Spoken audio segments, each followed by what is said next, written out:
Hey, Real Green Ninja here. Today we're talking about a couple of the reports that I recommend running on a periodic basis. So let's begin. And what I mean by that is I mean that throughout the season you might want to run certain type of reports. And again, I'm going to cover some of the ones I usually recommend running. And as far as how often you want to run them, it is up to you as a company. You know, some companies, they may run them every week. Some companies may run them every month, every 3 months, and so on and so forth. But again, these are just some of those reports that kind of give you an idea of where your company is at that point in time. So again, like I said, it's kind of a good idea to run them periodically. All right. Now again, there's tons of other reports that you may want to run. Again, these are the ones I usually recommend when I do like trainings and stuff like that. The first one I want to talk about is under cancels. So we're going to go to reports, cancels, and the program job cancel report. And the reason why you want to run this periodically, and again, you may not run it as often as some of the other reports, but you want to try to see is like who's canceling and why are they canceling. All right, so if we go in there, and of course you set your settings and stuff like the cancel reasons, all that type of thing. If you want to do, residential versus commercial, different statuses, and so on and so forth. But like I said, once you have all your criteria set, I usually like to see detail, so I'll turn off the summary only. Now be aware, detail you might get hundreds and hundreds of pages. So again, depending on what exactly you're looking for, you might want to just see kind of a summary quick to see if there's any major differences or changes, and then look at the detail.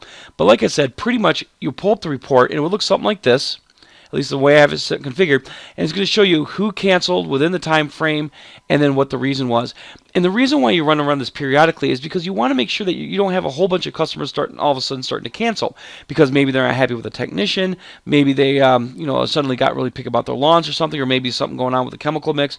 But like I was saying, is you want to run this again periodically to find those jobs that have been canceled. Now again, this is only looking at jobs that were canceled. This doesn't care about the customer status. So again, you could have active customers with canceled services, and maybe they just decided not to want the aeration because of the cost or something. But like I said, it's a good idea to run this report periodically, simply because that way you can see all of a sudden there's a whole bunch of cancels at a short period of time.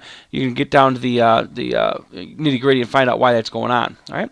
Another report I recommend running periodically is a season summary by service. So we're going to go to reports, summaries, and season summary by service. In this report, it gives you a nice snapshot of where your company currently is. All right.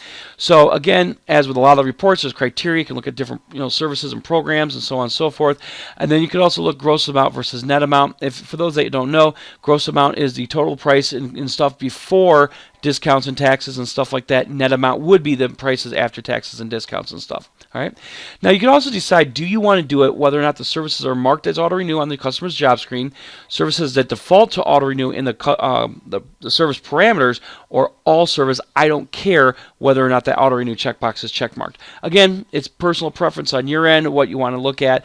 I usually like to look at all services disregard auto renew, but keep in mind that would also mean services that would not be renewed into the next season. Again, you set your schedule date range. If there is no, you set your done date range. If there is no done date, it will use the schedule date. If both of those are empty, then it's just going to use the service year, as long as it falls in 2015 or whatever. So again, once you have all your criteria set, you're going to set preview. It's going to pull up a screen that looks like this. It's going to show you the name of the service code. It's going to show you how many of them have been set up or scheduled. Those are the ones that are in that green active status. It's going to show you how many of them have been performed and how many of them are waiting to be done. Although you may have some people that are on credit hold. So for example, this LO3, this services customers on credit hold. So therefore, obviously, we're not going to do it until they get caught up. And also, regular hold. Sorry about that. And then credit hold, like I was saying, again, these are people on credit hold. They need to get caught up. This, again, regular hold is on the main customer screen or on the hold screen or on the program job screen that you put on hold. And then we have a net yet to be serviced. So out of, let's say, this run here, this 125, if excluding all your holds and everything, you actually have 11 of them that are waiting to be done. So again, it's kind of giving you a snapshot of where things are. Now, because I have a ton of services in my database, I have a couple pages. On the second page, we have a next year's projected annual revenue. This right here is just kind of giving you a snapshot of what to expect, assuming that you don't get any new customers, nobody cancels, and everybody gets everything that they already had for next season. So again, this one is just kind of an estimate. Hopefully, you don't have any cancellations, but you also have a lot of people that sign up for new services or existing customers that sign up for new services. So again, this right here, you can't take this as 100%, this is what it's going to be next year.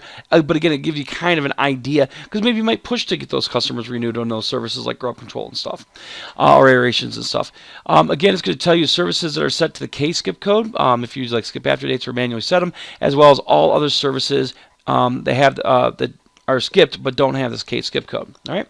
So like I said, this is a report you can run periodically to get a snapshot. Another report that you can run periodically, or at least I recommend running periodically, is the discount surcharge report. And the reason why is this is so you can kind of keep track of what discounts your people are giving your customers. And again, it's one of those things where hopefully everyone's being honest, everything's great, and you're not losing a ton of money because people are throwing discounts out like candy. But like I said, it's a good idea to kind of take a peek and stuff like that. Again, you set the criteria and everything. Again, I like to look at detail just to see, so that way I can always take a look at an individual customer and see what's going on with that person. But like I said, you may just do grand total and then just keep an eye on it. And if it all of a sudden starts going up really fast, then someone's probably giving a lot of discounts. Now this is going to be for services that were put into production, which means they have been marked as completed and they were given the discount or surcharge at that time. All right. So again, if you have a customer that all of a sudden has a free discount or a total discount on their round 5 because they referred their neighbor or whatever, but you haven't done round 5 because you're still doing round 3s, that will not show up on this report. This is only for ones that were completed that had that discount code tied to it. All right. So again, you set criteria, do a preview. Like I said, I like to look at detail myself. You'll see here it's going to show me these customers. It's going to show me what discounts they got on those services. So again, hopefully people aren't throwing discounts left and right. But again, it kind of gives you an idea of what discounts people are actually being given when their service is being posted in production. Okay, another report, and I can't stress how important this report is. This is probably one of the most important reports I recommend when I'm doing my trainings, and this is the Unservice List. If you go to Reports, Scheduling, and Unservice List, this is a report that will let you find work that needs to be done. Now, anytime I go into a report that I'm not quite sure how it was ran last time, the other two reports the other reports are kind of set up. I like to reset by hitting reports and then clear current report criteria. But again, this will let you look for services that have either been printed out and maybe the invoice got lost, or haven't even been printed out yet. Okay. So again, you're going to set your criteria. So let's say, for example, I'm looking to see, I'm almost done with round 1. I'm just getting ready to start doing round 2, and I want to make sure all my round 1s have been either put into production, meaning they've been completed, or skipped out because maybe the customer signed up a little bit too late in the season for that. So I'm going to choose my service or services on this list. I'm going to choose my routes. Again, I'm going to just go ahead and select all routes so I at least get some results. You might do it for specific routes. Up here, this is where you can do it for what status. Usually I'll hit the top 3. Okay. Most people don't use the asterisk, but just in case you accidentally, or just in case you have a customer that has an asterisk, you can do that to make sure. Also, you can tell it to look for invoices that were printed at least X number of days ago.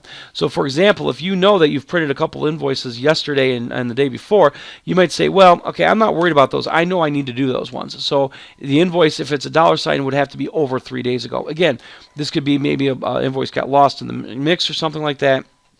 And then, it's an older one and stuff. So again, once you set all your criteria, you're going to go to preview. And by the way, I will plan to do individual videos for each of these reports in the future. This one I'm not going into too much detail about what each option does. I'm just going over common reports and why you'd want to run them. So again, you'll take a look here. This customer right here has a round 1. Again, these are all either in $sign or that Y status, or again an asterisk if you use the asterisks. And again, I can go to my technician and say, hey, I got 5 customers here, or 5 jobs here. We need to figure out what's going on. Okay. Now, out of those 5, 2 of them are because of credit hold, so there's actually a total of 7. But again, you can go through and say, hey, why aren't these being performed? Did you guys lose the invoices, or what happening? But again, it lets you get an idea of what needs to be cleaned up. Now, it's definitely important, especially if at the end of a service or end of a program, if you have that don't print service or invoice if previous round is not done. And what that means is you told the system, and I'll jump to the parameter here real quick so you can see what I'm talking about. If we go to the program here, see where it says don't print invoice or previous scheduled round not done? That means if the one before it has not been marked as production or being skipped, don't pull the next one. So going back to that lawn care program, if I have this check mark like this, I don't have round 1 posted in production or skipped, it won't let me pull round 2 for that person. All right. So as I was saying is that, especially, right when you're getting ready to finish a round, or if you're completely done with a round, you pull the report on the Unservice List to see who you actually need to go in there and make sure to skip those people so you can pull their next round. All right. Again, if you want to just get kind of a whole snapshot, it's completely into the year, you're completely done. You can just select everything and run the report. Again, I don't have a lot of customers and stuff in my database, but like I said, it's going to show you those dollar signs and Ys and stuff so you can get those taken care of. Because again, if they were in printed status, I don't know if the work was actually performed or not. I don't know if someone just, again, lost the invoice before they went out or lost the invoice after they came back, or before they came back. So like I was saying, this is a report I can't stress enough. This is one you want to run because it lets you find those people that may have been missed or overlooked. All right. Another report that I recommend running periodically is a services on hold report. That's also under scheduling. And again, what this is going to do, it's going to let you take a look at what services are currently on hold. So, if you're going to go out there and do, your lawn care program stuff, you can take a look at that. You can also go through and do individual services. And then it's going to look for the hold date, from today going forward. So again, the reason why it's important to run is because you might have a bunch of people that are on hold, and then all of a sudden those jobs show up. So here you are thinking, I keep pulling my invoices, and now I got 25 left, and then tomorrow today I got 10 left. All right, cool, I'm almost done. Then you go to pull the invoices on the last day when you think you're going to be completely done, and 10 of them show up. You're like, hey, where the heck did those guys come from? So like I said, this is a good report to run just to see people that are on hold, and it will tell you what the hold date range is that's remaining, and so on and so forth. And then again, if it's a legitimate hold, keep them on hold. If it's not, then you can take them on off hold. All right. Another report I recommend running periodically is under financial, and this is under customer balance menu, and it's the aging report balance due. And the reason why I recommend running this one periodically because it lets you find those people whose balances are starting to get old, and therefore they're either going to be going on to credit hold in the near future or might actually already be on credit hold. And again, we'll talk about the credit hold report in here in a moment. But as I was saying, the aging report here, again, you set your criteria. But the one down here is one I was talking about. This is where it becomes very powerful because you can look for people that owe money in specific aging categories or even having the balance due, and then you can also have your minimum balance. But here's the thing. You can say, I want to find people who owe money over 61 days. All right. So again, depending on your credit hold parameters and stuff like that, these people might already be on credit hold or it might be they're getting close to being on credit hold. So again, you set your criteria, you hit preview. And there it's going to show you the list. All right. So again, you see this is customer here. It's going to show you where their balances sit. And again, you can start calling these customers up. Very, very useful, especially when you want to try to get collected on old money. You might run it for your oldest one over your oldest aging category, do a preview, and then start cold calling those customers saying, hey, I need to get this taken care of so I can come out and complete services for your company. So like I was saying is that this is a very, very useful report to get that old money, get it collected, so that way you can keep doing and take care of their lawn. All right. The last report I want to talk about that I recommend running periodically is the credit hold report. Again, I mentioned it very briefly, about people being on credit hold when I talked about the aging report balance too. But the credit hold report will actually show you people that are on credit hold. Now, this is one of our new style of reports. So again, you'll see the screen slightly different. The biggest difference is instead of having print, preview, and export, now we have print, preview, send to, and export. And usually what I recommend is you pull your credit hold report and then send it to the customer screen. Obviously, you want to preview first, like so. Oh, that's right. It does that big screen thing here. Hold on. Let me make this a little bit smaller so you can actually see it. There we go.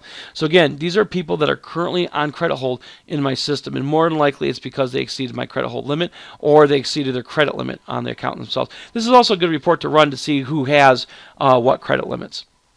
All right, and the reason why I recommend exporting it out to customer search screen is simply because that way you can go through and see on a case-by-case basis why this person is on credit hold. You may come in here and say, well, wait a minute, why is this person on credit hold when all he has is estimate service in 2013? So again, you can go into customer's history tab, do some digging, find out whether they're in credit hold. If they are legitimately in credit hold, obviously you want to follow up with that customer to get that money or even possibly send them to collections. If they're not legitimately in credit hold, you can do a couple things. Like in this case, I might go through and say, wow, this is actually really, really balanced. This person, maybe they passed away or something, and it's just not not even worth the effort to collect. What you could do is do an adjustment on the account for that amount. So for example, in this case, like I said, I'd do a $302.34 credit and then just turn around and cancel out the account. But like I said, you can go through those accounts when you do an export to customer search screen, double check to make sure why they're on credit hold, and then of course fix their balances accordingly if you need to. So, all right. So again, those are the reports I recommend running periodically. Again, just to kind of get some information. Obviously, there are tons of reports in the system, and you might have other reports that you run every week or whatever. But like I said, those are the ones I usually recommend when I do my training. So I hope this helps, and you guys have yourself a wonderful day.